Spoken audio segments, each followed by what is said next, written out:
အခုတလောကျမ်းမာရေးလိုက်စားတဲ့သူတွေကြားထဲမှာတကြားဖြတ်တာအရင်ခစ်စားနေရပေါ့နော်ဒါပေမဲ့တကြားတစ်ခုတည်းဖြတ်တာကလုံးဝတကယ်ကြီးကျမ်းမာရေးကောင်းသွားပြီလားကျမတို့ပုံမှန်နေ့စဉ်စားနေကြမြန်မာအစားအစာတွေထဲမှာလည်းတကြားထက်ပိုပြီးတော့ကြောက်စရာကောင်းတဲ့အစားအစာတွေရှိပါတယ်ဒီနေ့မှာတော့ဒီလူတွေရှောင်တဲ့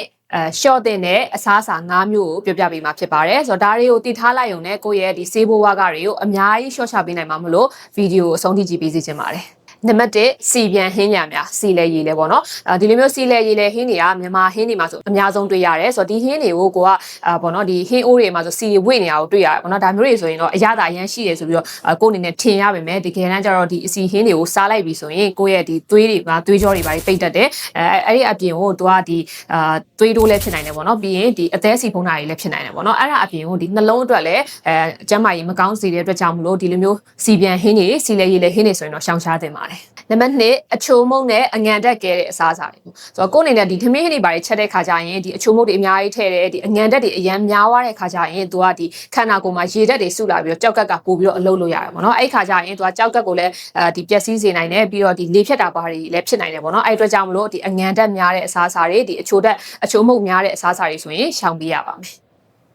နံပါတ်3လမ်းဘေးအကျော်ဆုံးလေးပေါ့နော်ကိုကတော့ဒီညနေခင်းလေးမှာလက်ဖက်လေးပါလေးတောက်ပြီးတော့အကျော်ပူပူလေးစားလိုက်ရရင်ဆိုရင်တော့အရန်ကိုအရသာရှိတယ်ပေါ့နော်ဒါပေမဲ့ဒီအကျော်ဆုံးလေးဆိုတာကျတော့ဒီအစီမဲမဲကြီးတွေနဲ့ပြန်ကြော်ထားတာဖြစ်တဲ့အတွက်ကြောင့်မလို့ဒီခန္ဓာကိုယ်အတွက်ဆိုရင်ဒီကယ်လိုရီစုထားတဲ့ဘုံလို့တော့ပြန်ပြောလို့ရတာပေါ့နော်အဲ့ဒါပြင်ကိုသူကဒီအဝလွန်စေုံတွေနဲ့မကပဲနဲ့ဒီစီးကြိုနဲ့အစာရင်ယောဂတွေကိုလည်းဖြစ်စေနိုင်ပါတယ်နံပါတ်4 3-in-1 instant coffee စီနဲ့ဒီလက်ဖက်ရည်အချိုရည်တွေပါဆိုတော့ကိုယ်အနေနဲ့ဒီမြန်မာလူတွေတော်တော်များများကတော့ဒီ 3-in-1 instant coffee တောက်ကြရပါတော့အဲ့ဒါပြင်ဒီလက်ဖက်ရည်ချိုစိမ့်တို့ဘာလို့မှဆိုရင်တခြားတဲ့အရန်များတယ်ပြီးရင်ဒီအစီဒုတွေ creamer တွေပါရတဲ့ကြောင့်မလို့ကိုကိုဒီစီးကြိုယောဂဖြစ်အောင်တွန်းပို့နေတယ်လို့ပါပဲအဲ့အတွက်ကြောင့်မလို့အဲ့ဒီအစားသူကဒီသဘာဝ coffee တွေပြီးတော့ဒီရေနွေးချမ်းတို့ဘာလို့အစားထိုးတောက်သုံးသင့်ပါတယ်နံပါတ်5ဓာတုဆေးဆိုထားသောအစားအစာများဆိုတော့ဒီဓာတုဆေးဆိုထားတဲ့အစားအစာဆိုတာတော့ဒီလူကနေလုပ်တဲ့ပေါ့နော်ဒီ chemical ဒီဓာတုဆေးဆိုထားတဲ့အစားအစာတွေအပြင်ဒီ ready made အစားအစာတွေကိုပြောတာပေါ့နော်ဆိုတော့ဒီလိုမျိုးအစားအစာမျိုးတွေကစားလိုက်တယ်ဆိုရင်ဒီခန္ဓာကိုယ်က cell တွေကိုပျက်စီးစေပြီးတော့ cancer ရောဂါဖြစ်စေနိုင်ပါတယ်အထူးသဖြင့်တော့ဒီကလေးတွေအတွက်ဆိုရင်ပို့ပြီးတော့မစားသင့်ဘူးပေါ့နော်ဆိုတော့ဒီလိုမျိုးအစားအစာမျိုးတွေဆိုရင်ရှောင်ရှားသင့်ပါတယ်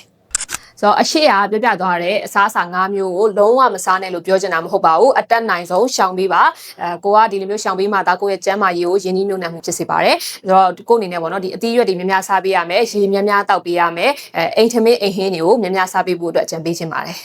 ဆိုတော့အခုလိုမျိုးကျန်းမာရေးနဲ့ပတ်သက်တဲ့ဗဟုသုတတွေ nutrition နဲ့ပတ်သက်တဲ့ tips တွေကိုအမြဲမပြတ်တင်ဆက်ပေးနေမှာမလို့ Power Play ရဲ့ channel လေးကို like and follow လေးလုပ်ပေးဖို့တောင်းဆိုပါတယ်